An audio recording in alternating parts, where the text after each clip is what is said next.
No krāna par visu pārējo politiķi jau ir padomājuši. Būs gan lielākas vismaz 400 eiro pensijas, medicīna un izglītība ikvienam bez maksas. Lai arī liktos, kā tad var nesolīt, ķēze ir tajā, ka 99% šo solīto darbu nemaz nav Eiropas parlamenta kompetencē, un tas ar tādām lietām vispār nenodarbojas.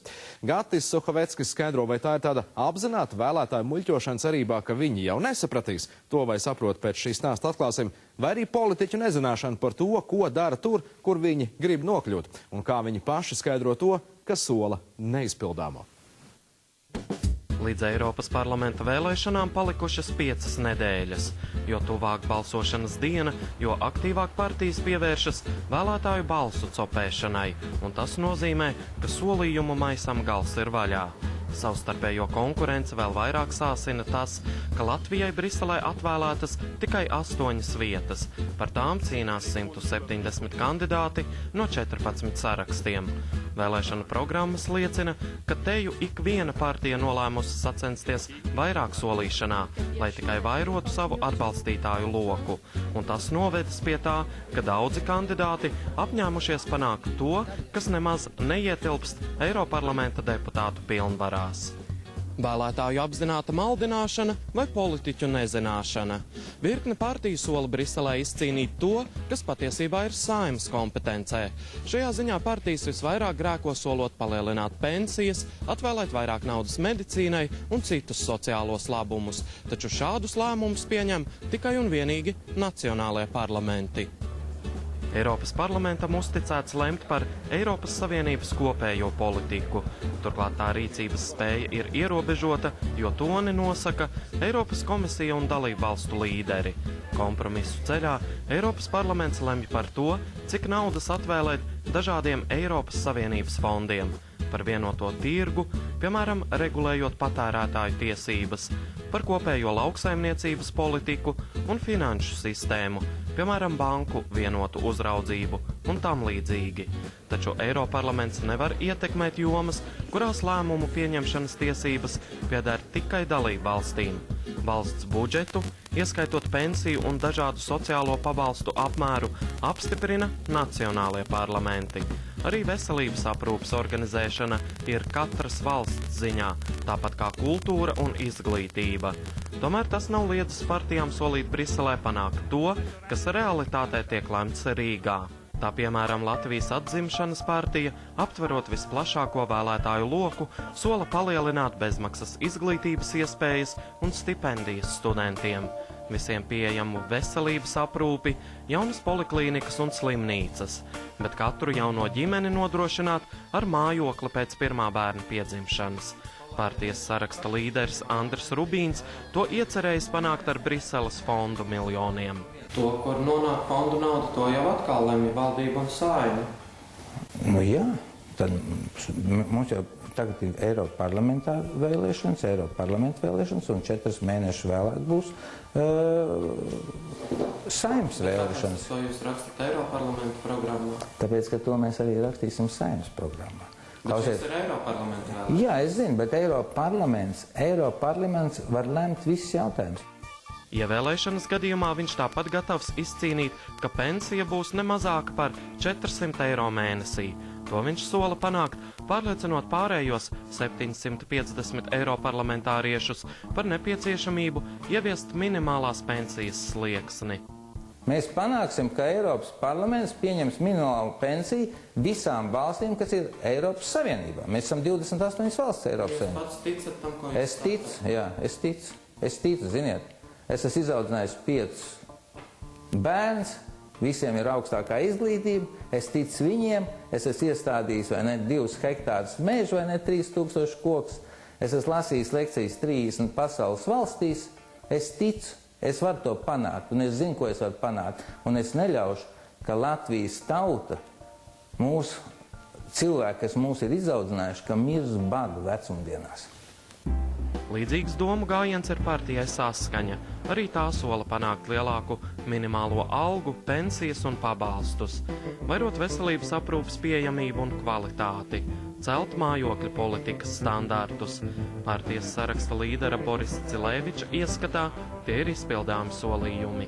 Es domāju, ka Brisele var panākt vienotos standartus attiecībā uz to, kā valsts nosaka minimālas pensijas, pabalstus un minimālas algas. Līdz šim tā ir bijusi nacionālo valstu kompetence. Jā, bet tomēr Eiropas Savienība attīstās un katrai partijai ir sava vīzija par Eiropas Savienības attīstību un Eiropas sociāldemokrātiem, tā skaitā arī saskaņa. Ir skaidra vīzija, ka jāstiprina tieši Eiropas Savienības sociāla dimensija.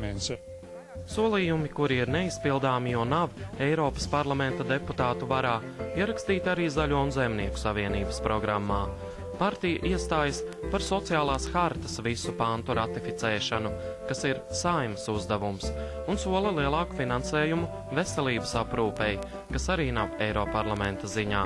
Viena no ZZS saraksta līderēm, Iveta Grigule, skaidro, ka partijas viss darbs Briselē tiks vērsts, lai palīdzētu Latvijai tikt ārā no nabadzības. Tie ir mūsu mērķi, lai mūsu cilvēki pēc 5 gadiem varētu pateikt, jā, mums beidzot Eiroparlamentā bija kārtīgi deputāti, mūsu cilvēki, kas rūpējās par mūsu cilvēkiem. Un no šādiem solījumiem jūs nemuļķojat vēlētājus? Nē, noteikti ne. Bet tie nav izpildāmi. Redziet, ja cilvēks domātu tā, ka tad, kad viņam uzliek kaut kādu rāmīti priekšā, kaut kādu papīru, tā, to es varu izpildīt, to es nevaru izpildīt. Mēs droši vien vēl sēdētu zaru būdiņās. Mums nebūtu ne dzels, ne uguns, lidot arī nedrīkstēja kādreiz, vai ne? Tā kā uzvar tie, kas iet pāri šiem rāmjiem, šīm robežām, prāta uzliktām. Bet partijas par prezidentālu republiku programmas galvenais akcents ir drošība. Tajā lasāms, ka situācija diktē ātru un efektīvu drošības organizāciju, ECO, NATO un ANO rīcību un sadarbību, izveidojot pasaules drošības štābu. Partijas saraksta pirmais numurs Augusts Kūravs uzskata, ka Eiroparlamentāriešu spēkos ir panākt programmā minētā štāba nodibināšanu. Par šis jautājums nav diskutabls, ir kaut kas ir jādara, jā? Bet vai šāda štāba izveidošana nav tāda utopiska ideja? Es domāju, ka pirmā lasījumā noteikti, jā, jo ļoti iespējams, ka varbūt šī gadījumā mums vēl kā jaunai partijai, jā, varbūt pieredze pamaz, jā, bet tāpēc var konsultēties var ar kādu spēku, ja ar kādiem zinošākiem cilvēkiem, bet neapšaubām tas ir jādara. Un jūs redzat, ka to var sasniegt? Es domāju, ka tas ir tikai sarunu un organizatorisko pasākumu kopums. Neizpildāmas lietas sola arī vairāk jau esošie eiroparlamentārieši, par spīti tam, ka paši praksē pārliecinājušies, cik tālu sniedzas viņu pilnvaras.